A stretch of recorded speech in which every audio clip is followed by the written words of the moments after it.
Long before the events of humanity's Great Crusade, the ancient Aeldari Empire was at its peak, ruling a vast portion of the stars and safe from the predations of other, lesser races. Thanks to the automation of their society, which allowed the Aeldari to focus more on artistic and leisurely pursuits instead of manual labour, their civilization began to slowly degenerate and break down. The majority of the Aeldari would become concerned solely with attaining new forms of pleasure and self-indulgence. These actions of self-gratification would eventually begin to form an echo within the warp, which in turn would eventually lead to the creation of one of the 4 major Chaos gods. This god was none other than Slaanesh, the god of hedonism, excess, pleasure, and pain, she who thirsts and the doom of the Aeldari. When Slaanesh finally awoke to full consciousness, and took her first breath, devouring the souls of countless Aeldari in the process, one of the first actions that she would undertake would be the destruction of the gods of the Aeldari pantheon. This series of events, combined with the destruction of the Aeldari Empire, would become known in history simply as the Fall. One by one, each of the gods would be consumed by Slaanesh, leaving only a scant few to survive the events of this war in heaven. These survivors would be Chigorak, the laughing god who fled into the depths of the webway where he resides to this day. Kalementia Kane, the god of war, who would shatter and be scattered into the material realm following his duel with Slaanesh, when Khorne, the chaos god of bloodshed and murder, interfered, wishing to claim the war god for himself as a trophy, though he would fail in this regard. And Isha, the goddess of life and fertility, who would be saved when her desperate cries for help would be answered by the chaos god Nurgle, the god of decay and disease, who fought off Slaanesh and now keeps the goddess within his garden. Since the course of these events, the gods of the Aeldari have been considered as being mostly dead. But are they truly dead, or could they somehow still be alive? It's hard to say with 100% certainty whether the gods of the Aeldari pantheon are truly dead or not, as descriptions of their fate have ranged from being murdered, consumed, or both. The 8th edition Craftworld Codex, for example, states that Slaanesh decimated the pantheon and stole their power, whereas the 2nd edition Codex Eldar, by comparison, states outright that Slaanesh destroyed the gods and absorbed their power. The more recent description of the pantheon being decimated could either be defined as the pantheon being killed, destroyed, or simply removed. If the latter is the case, then the gods could still survive in some fashion within the Chaos God's belly, in a similar parallel to the ancient Greek myth of the Olympians being swallowed whole by the titan Kronos, yet also managing to survive within him. There is a degree of credence to this possibility, and the evidence that helps support this comes from, in fact, the universe of Age of Sigmar. Following the destruction of the world that was, Slaanesh would gorge themselves upon the souls of elven kind, and become so glutted by such a rich harvest that they would enter what could only be described as a comatose state as a result. Slaanesh would eventually be captured and imprisoned within the void between the realms of Hysh, the realm of light, and Ulgu, the realm of shadow, in a place known as the Hidden Gloaming by the elven deities of Tyrion and Teclis, the twin gods of light, Malerion, the god of shadow, and Morathi, the Shadow Queen and mother of Malerion, who herself was once imprisoned within the belly of the Chaos God. Since Slaanesh's imprisonment, the new elven gods have been able to gradually begin coaxing the souls of the dead elves out of the Chaos God, where they still remain in an intact, though not in a necessarily pure or even sane state. This is described in greater detail within the story A Rescued Soul, with the following passage. The raw soul rose from endless, sanity-shattering torment. Stretched and drawn, it was pulled screaming from tar-like distillations of excess. It writhed like an abyss-dwelling eel caught on a hook that drew it ever upward into lighter waters. The soul's new surroundings were still murky, bathed in twilight, but they were blinding and glorious in comparison to the hellish darkness that had devoured it so long ago.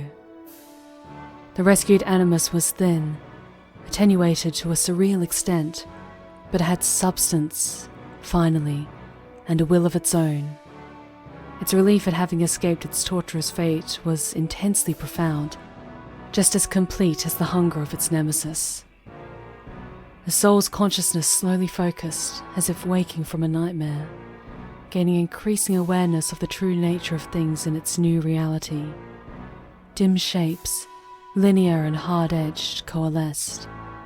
Thank the gods, thought the soul. It was finally in a place. As such, if souls, and especially powerful souls, such as Morathi, can survive and even escape from being devoured by Slaanesh, then why not a god? Gods, like demons, are formed from the very essence of the warp, which is also known as the Sea of Souls, and souls themselves are, in effect, the echoes of sentient beings within warp space.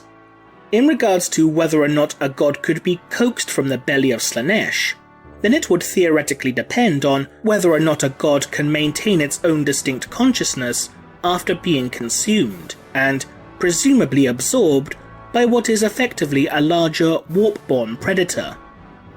If a consumed god can very well retain a sense of identity or self-awareness after being devoured, much like the souls of elven kind that were consumed by Slaanesh, then it's theoretically possible that they could very well still be alive, as it were, within the bowels of Slaanesh, albeit subjected to quite possibly the most mind-shattering forms of torture imaginable in the process, due to their imprisonment within a hellish environment of excessive torture.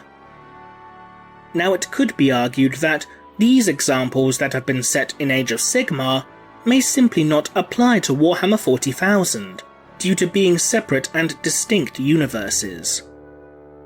While initially that may prove a valid argument, it's worth remembering that while Age of Sigmar may not take place within the same specific universe of Warhammer 40,000, their universes are heavily implied, if not outright confirmed, to be connected to one another via the warp. For example, the 8th edition Warhammer Fantasy book Warhammer Armies Demons shows in detail a map of the Realm of Chaos, where the Chaos gods of Khorne, Slaanesh, Tzeentch, and Nurgle dwell. Within the top right corner of this map is none other than the Eye of Terror, which in the Warhammer 40,000 universe is a massive warp space rift within the region of space known as Segmentum Obscurus. While some matters concerning the gods in Age of Sigmar are certainly different to those within Warhammer 40,000, such as the orc gods of Gork and Mork fusing into a singular being known as Gorkamorka in Age of Sigmar, who can still separate back into his two individual forms on certain occasions, there are certain events that have certainly been mirrored, such as the war god Kayla Mencha Kane being shattered in Warhammer 40,000 and being slain in Age of Sigmar, with only his heart being recovered thus far. But again, it's extremely important to note that events within the warp are, by their very nature, paradoxical and contradictory. For instance, time can move forwards, backwards, bend and stand still all at the same time, while certain events simultaneously will not, will already have occurred and have never occurred all at once. It can even be argued that the Supreme Grandmaster of the Grey Knights chapter of the Adeptus Astartes, Kaldor Drago, who himself was cursed to wander the depths of warp space, has witnessed the remnants of the world that was, within Azir, the realm of heavens, within the short story Kaldor Drago, Knight of Titan. I see an old world beyond the next horizon. A world that likely never was, where sorcery blew in the very winds, and a self-made god-king was all that stood against the ruinous powers. Mayhap I would find the answer there, if I could find it at all. However, it has indeed been confirmed that Slaanesh's origins are the same within both the Warhammer 40,000 and Age of Sigmar universes, which, as stated earlier, was due to the depravity of the ancient Aeldari Empire. According to the June 2018 edition of White Dwarf magazine, in the Ask Grombrindal segment, a question was submitted which asked the titular White Dwarf about how Slaanesh was created in the Age of Sigmar universe if they had in fact been created by the Aeldari. The following quote is the official response. Ugh, a chaos question. I am trying to sort out my contracts. I don't have that answer to. Anywho, the realm of chaos is a mystical place that spans all of existence, stretching across dimensions and time, sometimes called the realm of chaos, sometimes the warp, Empyrean, Immaterium, Formless Waste, Land of Lost Souls, or simply the Abyss. It's all pretty much the same thing. In Warhammer 40,000, it is said that Slaanesh was created by the Aeldari. After his, or her, creation, Slaanesh was then free to journey across the realm of chaos, where he, or she, crafted a realm of pleasure in excess in which to dwell. From this point on, Slaanesh could send his, or her, minions, be they mortal or demonic, to the world that was, or now, the mortal realms, and countless other places. Seeing as how similar the elves are to the Aeldari, it's no wonder that Slaanesh took such an interest in them. Given the rise of the newest god of the Aeldari pantheon, Ennead, the god of the dead, it has been prophesied that he and Slaanesh will one day engage in an apocalyptic battle to free the Aeldari from the clutches of their great enemy. As such, it's reasonable to assume that during their titanic battle, Ennead could very well tear free the long-consumed gods of the Aeldari, as well as those souls that had been devoured by She Who Thirsts. So seeing as it is theoretically possible for the gods of the Aeldari to still be alive within Slaanesh, the next question that needs to be asked is, if they were indeed freed, what would be the extent of their corruption? In Age of Sigmar, for example, when the elven sorceress Morathi eventually freed herself from Slaanesh's clutches, her true form had been extensively corrupted due to her prolonged exposure to the Chaos God's power. While she is able to maintain a more traditional elven form, her true form is that of a massive winged snake-like creature with a nest of vipers in the place of hair. In this instance, Morathi's form is in itself highly reminiscent to that of the demon primarch Fulgrim, whose own demonic form is both serpentine and featuring great wings. There is also the race known as the Scythe, who were the first elves to have their souls retrieved from Slaanesh. The Scythe was shown to have developed something akin to post-traumatic stress disorder, due to their time imprisoned within Slaanesh's belly, and due to the immense torment they suffered, they would attempt to make themselves impervious to most forms of sensation and stimuli altogether. To this end, the Scythe would eventually flee under the gearless ocean within the realm of Hysh, the realm of light, where the cold, darkness and intense pressure of the water's depths would numb their senses. They would eventually transform themselves into the race known as the Idoneth Deepkin. Because of this, it's perfectly reasonable to assume that if the gods of the Aeldari did survive being consumed by Slaanesh, then they would have become tainted in the same manner.